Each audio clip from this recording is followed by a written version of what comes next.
Thank you, and thanks for the steering committee for the opportunity to also showcase my work. Just a brief background. I'm originally from Ghana, in West Africa, where I completed my first degree in chemical engineering at Kenya University. I then moved to Monash University for my PhD in biomedical engineering and microbiology. Following that, I joined Harvard for my postdoctoral training in virology, immunology, and vaccinology. My long-term research goal is to harness my training to develop biomedical technologies against emerging and re-emerging infectious diseases.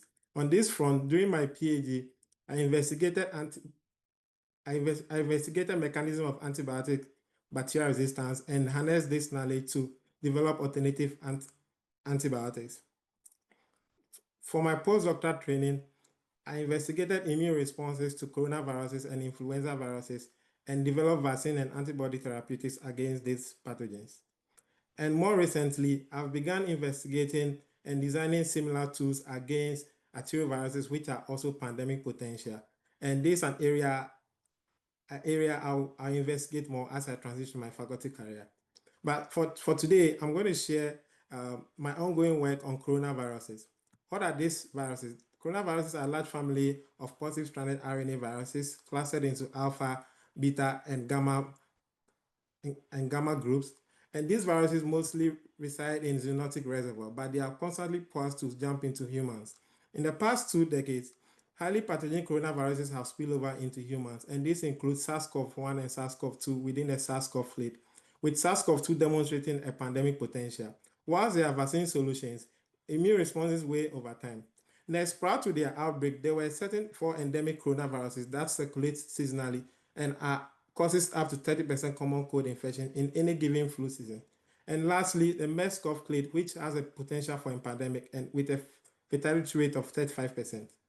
How do these viruses infect humans? They do so with a certain chronalized structure called a spike protein, and the spike protein is split into 2 domains, the S2 domain and the S1 domain. During infection, the receptor binding domain within the S1 domain latches onto certain protein receptors on the surface of the human cell.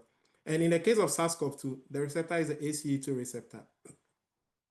And to highlight that, the spike protein is an ideal target for vaccine.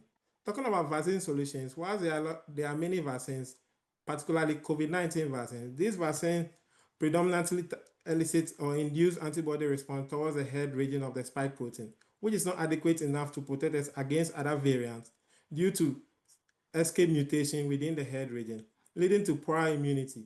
As a result of that, there is frequent vaccine updates. So this frequent outbreak underscore the need for vaccine technologies that can elicit broad immune responses. Previously, we and other groups have developed these technologies in two flavors. First, antigen design, where we remove the less conserved head and focus more immune response on the stem region, which is more conserved. And secondly, nanoparticle display, where the design antigens are displayed on nanoparticle using certain linkers to develop our nanoparticle vaccines. One advantage of the nanoparticle vaccine is that compared to the antigen alone, the nanoparticles are able to enhance immune response. And not only that, but you have the luxury to display multiple antigens to elicit even more broader immune response. In spite of this, whilst these approaches have proven okay towards subfamily immune response, such as only MERS or SARS-CoV-2, cross-reactivity of the functional antibody response is limited to other coronaviruses. Talking about nanoparticle vaccines, conventionally, short flexible linkers have been used to display antigens on the nanoparticles, and these include FDA-approved nanoparticle vaccines and vaccines in clinical trials, which I think is suboptimal and does not properly display the antigens to immunofocus on more cross-reactive response. This led me to hypothesize that optimal display and projection of antigens on the nanoparticle will immunofocus on unique cross-reactive antibody epitopes. And this led me to design and explore these two key linkers, the rigid linker and then the long flexible linker, to display these antigens on the nanoparticles as shown here, and with towards elicitation of broad immune response. Talking about antibody responses, we measure this response via variety assay. First, binding antibody assay, where we measure the ability of antibodies to bind to certain proteins on the surface of the virus using the Fab region of the antibody. Secondly, neutralizing antibody This one where we measure the ability of these antibodies to block the virus from infecting the cell. And finally, FC effector function, where we measure the ability of the antibody to use its FC region to recruit certain immune cells, in this case fungocytes, towards to kill the virus. And the metrics for measuring this antibody response are displayed below. The higher the metric, the higher the antibody response. For binding antibody responses, first we compared vaccine group on the x-axis where animals receive no vaccine, or they receive the antigen alone, as shown here, or the animals receive nanoparticle designed with a rigid linker, or nanoparticle designed with a long flexible linker. And on the y-axis is a metric for measuring the binding antibody response.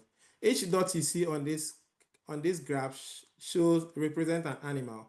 Whilst all these group elicit similar level of binding antibody response against MERS-CoV, the L2 nanoparticle designed with the L2 linker elicited more cross-reactive response against SARS-CoV-2 and also against wave 1 CoV. For neutralizing antibody responses, we found that using the same vaccine group where the y-axis is the inhibitory dose, which is a metric for measuring neutralizing antibody response, we found that the nanoparticle designed with the L6 linker, which is a long flexible linker, elicited a more cross-reactive response, neutralizing response against MERS-CoV, SARS-CoV-2, and then also wave 1 CoV. For FC effector antibody functions, we found that using the same vaccine group with the y-axis representing the fungal score, which is a metric for measuring the FC effector function here. Whilst all these group elicited similar FC effector antibody functions against MERS-CoV, the L2 nanoparticle elicited more FC effector function antibodies against SARS-CoV-2 and then wave 1 CoV. So in conclusion, we found that for cross-reactive antibodies, the L2 nanoparticle elicited more cross-reactive antibody responses. For broadly neutralizing antibodies, we found that the L6 nanoparticle elicited broad neutralizing antibody responses.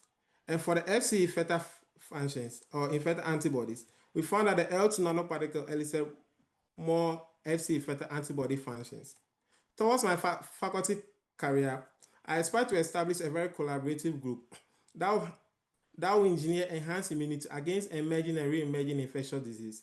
In the short to medium term, my lab will leverage some of these technologies that I've developed, together with my expertise from protein engineering to immunology, to propel the advancement of and development of tools and interventions such as vaccines, antibodies, nanobodies, and liquid therapeutics, and against pathogens such as antibiotic resistance using Pseudomonas aeruginosa as a prototype, a pathogen that, despite over 50 years of research, there is no approved vaccine or antibody therapeutics. And I believe that my technology has a promise to against this pathogen. Secondly, emerging viruses using semi-natural viruses as a prototype, for which none of these tools exist, and there's a need to develop some of these before these viruses emerge into humans. And finally, the circulating and pandemic threat viruses using MERS-CoV as a prototype, which we constantly need to prepare should there be an outbreak. I want to thank the Corbett Lab, particularly my PI, Kismika Corbett, for all the mentorship and help during my time in the lab. I also want to thank all these students that I've mentored during my stay in the Corbett Lab. I want to acknowledge some funding, and also I can be reached through this platform, and this is a link to my personal website. Thanks for listening.